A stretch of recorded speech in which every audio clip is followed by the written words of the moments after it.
एक समय की बात है।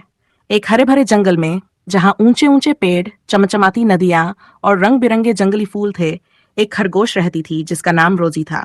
रोजी एक दयालु, सरल स्वभाव और साहसी खरगोश थी, जिसे नए दोस्त बनाना और जंगल का पता लगाना बहुत पसंद था।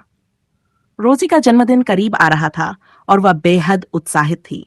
वह कई हफ्तों से इस खास दिन का इंतजार कर रही थी और जंगल के उसके दोस्त उसके लिए एक सरप्राइज पार्टी की तैयारी कर रहे थे।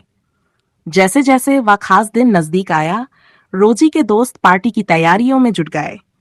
गिलहरी, जो जंगल की पार्टी प्लानर थी, सजावट की जिम्मेदारी संभाले हुई थी।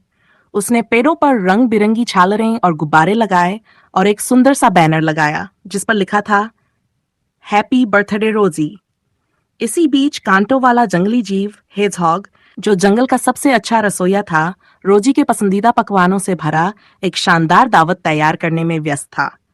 उसने ताजी सब्जियों के कबाब, फलों का सलाद और गाजर के आकार का एक शानदार केक बनाया। रोजी के जन्मदिन की सुबह उसके दोस्त जंगल के एक खूबसूरत खुले मैदान में इकट्ठा हुए। ये मैदान ऊंचे पेड़ों से घिरा हुआ था और उसमें रंग बिरंगे फूल खिले हुए थे। वे रोजी के आने का बेसब्री से इंतजार कर रहे थे और उसे चौंकाने के लिए पेड़ों और झाड़ियों के पीछे छिपे हुए थे। जब रोजी वहां पहुंची तो उसके दोस्तों ने जोर से सरप्राइज चिल्लाया और अपने अपने छिपने के स्थानों से बाहर आ गए।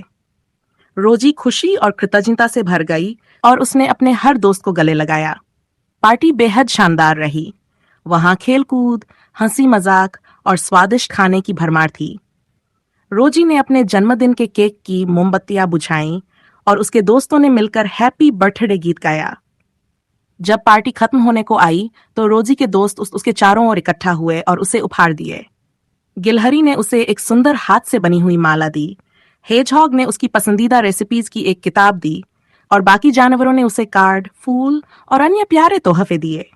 रोजी अपने दोस्तों की दयालुता और उदारता से बहुत भावुक हो गई और उसने सभी का धन्यवाद किया कि उन्होंने उसका जन्मदिन इतना खास बनाया। जब वह उस रात अपने दोस्तों और जंगल की खूबसूरती के बीच सोई, तो उसे पता था कि यह जन्मदिन उसकी जिंदगी का सबसे यादगार दिन बन गया था।